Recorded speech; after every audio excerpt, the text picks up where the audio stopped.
தமிழகத்தில் ஆட்சி மாற்றம் நடைபெற்றும் காட்சிகளில் மாற்றமே இல்லை. தினந்தோறும் கொலைகள், கொள்ளை, கற்பழிப்பு என்ற செய்திகள் வந்து கொண்டே இருக்கின்றன. இதுக்கு அடிப்படை காரணம் போதைப்பொருள் தடுப்பு மற்றும் அரசே சாராயம் விற்கிறத அறவே தடுக்கணும் அப்படின்றது தான் கள நிலைமை. இதை தடுக்க விஜய் அரசாங்கம் முன்வரணும்.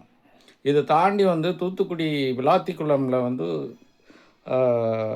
+2 மாணவி கற்பழித்து கொலை செய்த வழக்கில் 2 மாதங்களில் கண்ணியமிகு தமிழக காவல்துறையினர், சீர்மிகு காவல்துறையினர் வேகமாக குற்றவாளிக்கு தண்டனை கிடைக்கும் வகையில் குற்றப்பத்திரிகை தாக்கல் செய்யப்பட்டு இன்றைக்கி தீர்ப்பு வெளியிடப்பட்டிருக்குது. அந்த தீர்ப்பு குற்றவாளிக்கு இரட்டை மரண தண்டனை அப்படின்றதா இருக்குது.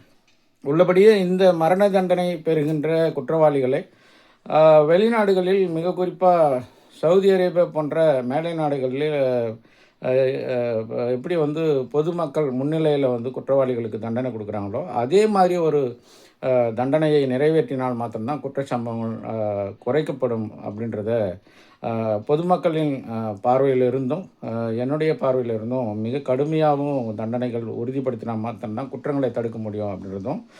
போதைப்பொருள் கலாச்சாரம் அப்படின்றது தமிழகத்தில் பெரிய அளவில் சமீப காலங்களில் பெருகி விட்டது. அது குக்கிராமங்கள்லையும் விட்டு வைக்கல, குழந்தைகளையும் விட்டு வைக்கல, பள்ளி மாணவர்களை விட்டு வைக்கல, பெற்றோர்களை விட்டு வைக்கல, மூத்தவர்களை விட்டு வைக்கல அப்படின்ற பெரும் குற்றம் நடந்து கொண்டே இருக்கிறது. இந்த சூழலில் நாங்கள் இப்போ தான் பதவியேற்றிருக்கோம், எனக்கு கொஞ்சம் அவகாசம் கொடுங்க அப்படின்ற கோரிக்கை விஜய் அவர்கள் இந்த நிலையில் வைக்கக்கூடாது. சட்டம் ஒழுங்கு பாதுகாப்பதில் ஒரு மில்லி வினாடியும் ரொம்ப முக்கியம் அப்படின்றத விஜய் அவர்கள் புரிந்து கொள்வாரா?